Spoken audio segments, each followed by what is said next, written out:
In this movie, we're going to talk about selection. Selecting elements is a basic skill necessary to be successful in Revit. So in this movie, we're going to go ahead and take a look at the many ways that we can select elements in the Revit environment. The most basic form of selection is to simply click on things. Before we actually select anything, though, what we're going to need to learn about is what is pre-highlighting. If you move your mouse over an element in the Revit environment, you're going to see the element pre-highlight.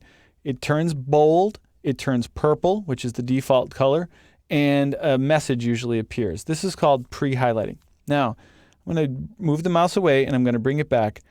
You're going to see a message usually appear right there at the cursor, but if you wait a few seconds, it is going to disappear. That same message will always appear down on the status line in the lower left-hand corner of the screen. That message tells you what kind of element is under your cursor before you select it. Now, this is called pre-highlighting. If I click the element, that's when I actually make the selection. So until you actually click on it, it's not actually selected. Now, once you've selected the element, a few things change on screen. The element turns light blue. You can see the wall there is highlighted in light blue. On the Properties palette on the left-hand side of the screen, we see on the Type selector that we have a basic wall selected. At the top of the screen, on the Ribbon tab, we see Modify Walls tinted in a green color, and that indicates that we have a wall selected. And then finally, down at the lower right-hand corner of the screen, we see the quantity of items that we have selected. In this case, it's just one item. If I deselect the element, which I can do by clicking in blank white space, the quantity will change to 0, and all those other indications will also disappear. So it's really that simple to select an item and deselect an item. You pre-highlight it, that's the item you want, you click on it, it's now selected, and then if you click somewhere else, it's deselected. If you select an item, and then go on to select another item, it will deselect the first item in favor of the second item. Now, what if I want to select an item and not lose the selection of the first item? I can do that using modifier keys. If I hold down the Control key before I make the selection, a small plus sign will appear on the cursor, and then I can move it over and pre-highlight the second item. All the same indicators will appear on screen, and then when I click, you will see that the new item is added to the selection of the previous item. Now in this case, I've highlighted and selected 2 wall elements, and therefore the Modify tab will still say Modify Walls. The filter icon in the lower right-hand corner will indicate that I have 2 items selected, and the Properties palette will indicate that both of these items are a basic wall interior 4 7/8 inch, because they're both the same type of wall. Now what if I selected this toilet fixture and then held the Control key down and selected the bathtub along with it?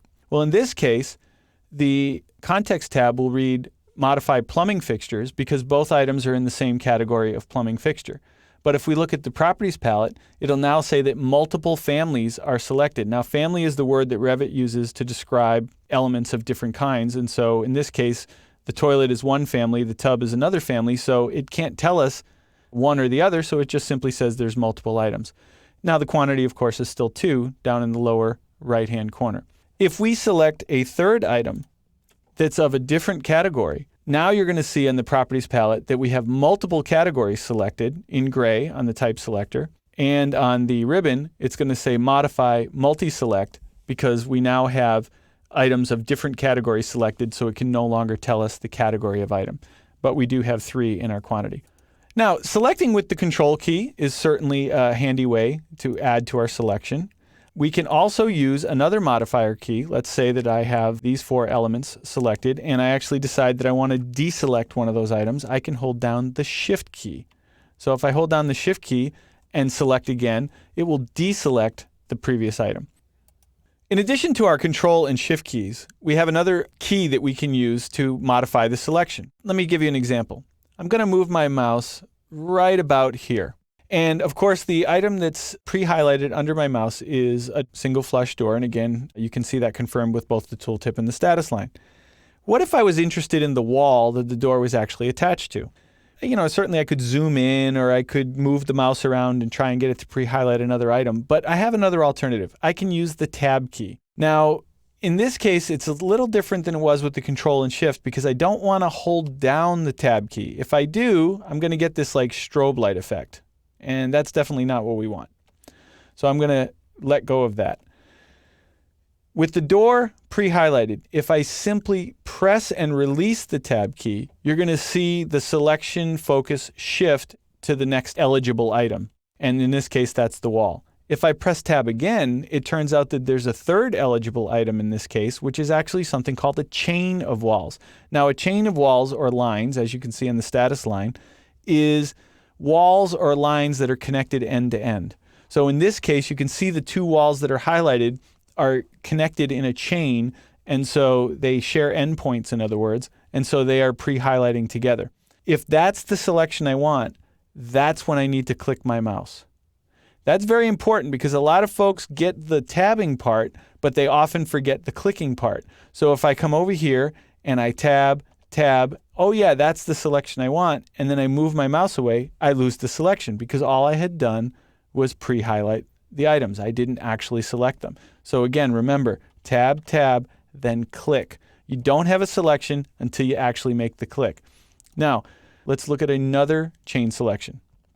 Now, in this case, you can see the chain is much more dramatic because the chain actually connects end to end and goes from one wall to the next and goes all the way around the entire floor plan. So depending on the shape of the elements and how they touch end to end, your chain could be quite a few walls, and this becomes a really convenient way to select the exterior walls on most buildings. So again, don't forget to click to actually make the selection. So those are modify keys that we can use to make selections, but there are other ways we can make selections as well. Two very important ways are the window and the crossing. Now, both involve clicking and dragging with the mouse, but whether or not you drag from left to right or right to left changes the way that the selection is made. So let's go ahead and do the window first, which is click and drag to the right. Now, notice as I move to the right, the elements don't pre-highlight until I'm actually completely surrounded them. So in this case, it's just the plumbing fixtures, then the door gets added, then the door and a small wall, and then another small wall and the two side walls. And then finally, if I release, all of those items will be selected. Notice, of course, that the two horizontal walls, the long ones, do not get selected because they are longer than that selection window. So if I wanted to add this wall and this wall to the selection, I would need to use other methods like the control key to add them to the selection. Now, what about the crossing selection? The window was again left to right, and notice the edge of the boundary was solid. The crossing selection goes right to left, and notice the edge of the boundary is dashed. And notice again that this one begins to select items as soon as they are touched or crossed by the selection window. So you only need to touch the item instead of completely surrounding it. Now, you can completely surround it as well, but just touching it is all that's required to make that selection. So again, a window, you have to completely surround. A crossing, you just have to touch. Now, all of these methods actually work together. You can make one crossing selection, hold the control key down, add a window selection to it, click over here, use your shift key, deselect, use your shift key and deselect with a crossing, and so forth and so on. All of the methods work together. You can even come in and do a chain selection, but again, don't forget to hold down a control or a shift key before you click, because otherwise you'll lose whatever else you have previously selected.